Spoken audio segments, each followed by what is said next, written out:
Saya, Nah, Assalamualaikum warahmatullahi wabarakatuh.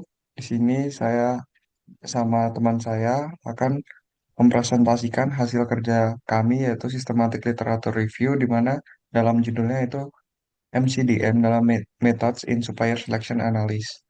Di sini sebelumnya perkenalkan saya Alan Pridisia dengan NIM 225 22224 dan teman saya. Khalid Farsyah Hasri Putra dengan NIM 225222055.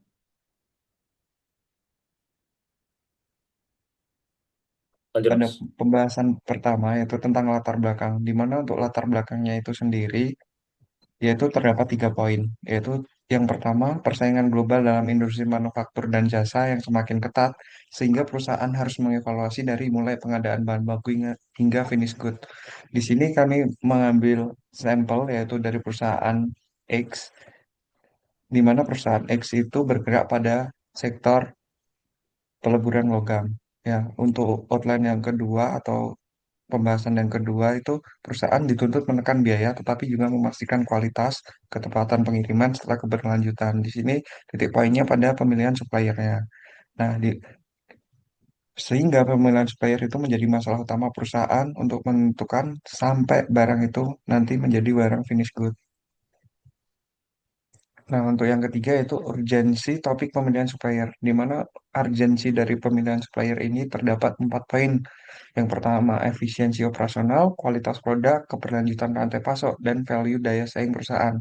Dari supplier tersebut akan berdampak pada nantinya keempat dari poin tersebut. Nah, pada permasalahan penelitian topik kami yaitu metode MCDM yang telah digunakan dalam pemilihan supplier sehingga harus mengkaji dan mengevaluasi perbandingan tiap metode terhadap hasil penelitian sebelumnya. Namun, belum terdapat pemetaan komprehensif terkait tren metode, efektivitas pendekatan hybrid, serta adaptabilitas terhadap ketidakpastian. Selanjutnya yaitu tujuan penelitian itu ada 4 poin. Yang pertama menganalisis metode MCDM dalam pemilihan supplier. Yang kedua mengidentifikasi tren penelitian berbasis Scopus. Yang keempat mengkaji keunggulan metode hybrid. Yang kelima mengidentifikasi research gap. Nah, untuk slide selanjutnya yaitu konsep dasar MCDM, di mana multi criteria decision making atau MCDM merupakan pendekatan pengambilan keputusan yang melibatkan lebih dari satu kriteria penilaian.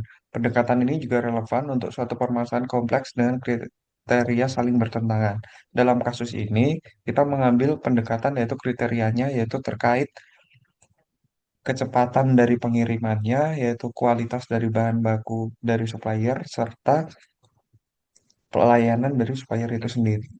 Nah, untuk slide selanjutnya akan dijelaskan oleh teman saya, Alit Faros ya.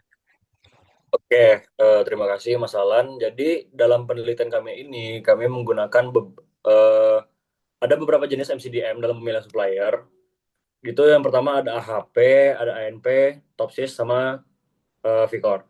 Nah, untuk pemilihan metode yang akan kami ambil itu ada di slide ini. Nah, jadi di penelitian ini kami penelitian ini pakai SLR ya, Systematic Literature Review, di mana proses penelitian ini ngikutin panduan Prisma dengan database Scopus pada beberapa tahun tertentu lah untuk rentang tahunnya. Bisa lanjut. Setelah kami dapatkan kalau ada 15 jurnal. Nah, 15 jurnal yang kami dapat dari Scopus itu by filter analisis yang difokusin dengan metode MCDM itu sendiri dari kriteria supplier dan sektor industrinya. Lalu tren metode yang dapat itu ada hasil analisis yang nunjukin peningkatan penggunaan metode hybrid seperti integrasi Fuzzy Logic dengan AHP, Topsys, dan Vicor. Nah, ini 3 metode yang kami gunakan untuk di bagian MCDM-nya. Jadi itu pendekatan yang paling dominan. Oke, di pembahasan ini AHP itu salah satu MCDM, salah satu metode MCDM yang paling banyak digunakan untuk alternatif metode dalam pemilihan supplier. Metode ini juga ngebantu pengambilan keputusan menyusun permasalahan secara sistematis ke dalam bentuk hierarki yang terdiri dari tujuan, kriteria, subkriteria, dan alternatif supplier. Keunggulan utama AHP dibanding ANP dan eh, apa namanya Topsys sama Vicor, ANP juga, dengan pendekatan ini preferensi apa dia unggul tuh di akomodasi pilihan subjektif melalui mekanisme pairwise comparison. Terus dengan metode ini juga preferensi pengambilan keputusan terhadap setiap kriteria dapat diukur secara kuantitatif.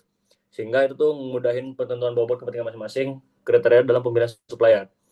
Walau kayak gitu, AHP juga punya keterbatasan, terutama ketika jumlah kriteria dan alternatif semakin banyak, kondisi ini memiliki potensi bias lah, inkonsistensi namanya, penilaian dalam dan beban perhitungan. Nah, karena itu dalam banyak penelitian, AHP sering digunakan untuk metode alternatif atau metode pembuatan awal. Baru habis itu dikombinasiin ke Topsis, Vicor, untuk ngasih keputusan yang lebih objektif dan komprehensif. Oke, mungkin segini aja dari hasil pembahasan dari kami berdua tentang pemilihan supplier. Kurang lebihnya mohon maaf. Wabillahi taufiq wal hidayah. Wassalamualaikum warahmatullahi wabarakatuh.